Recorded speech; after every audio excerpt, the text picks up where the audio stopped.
I have experienced this during my MBA also, that a lot of people have that stage fear. So if you would ask, 10 people to give a presentation tomorrow, everybody would say, I'll give the next day. Nobody would volunteer and give it. So in your case, like, do you have a personality where you like going on stage and giving speeches, talking to people, or have you actually developed it over the years? So I would say I always had a flair for Okay. being on stage. I used to be the college secretary during my engineering college days. So I always loved, if you could say, being the center of attraction. I mean, I loved being on stage, loved organizing these events, speaking at those events.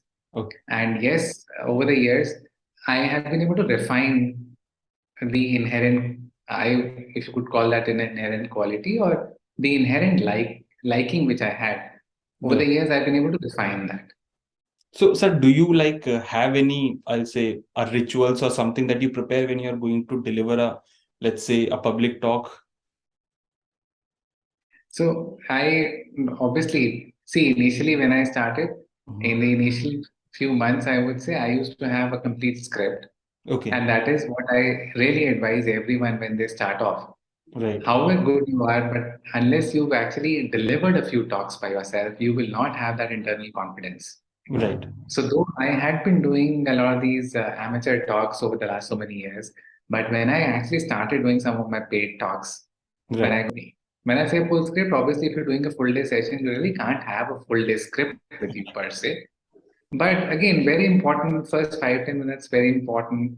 Then if you're going to have a break, then what is that they're going to do exactly after the break for about 10 minutes? Right. So some of these things. So I actually had a script in mind wherein what I would be doing for the next 30 minutes, next 30 minutes. So that Right. gave me a confidence. Yeah. But now, obviously, with experience, I only have a few bullet points with me. So Right. in this 1 hour, these are the 2 or 3 bullet points that I would be covering. And when I deliver some of these keynote addresses, these are only 60-minute talks. Right. So when I possibly gave my first keynote address, I had a complete script. Right. But now I just have a few bullet points which need to be covered, and I have a few supporting slides.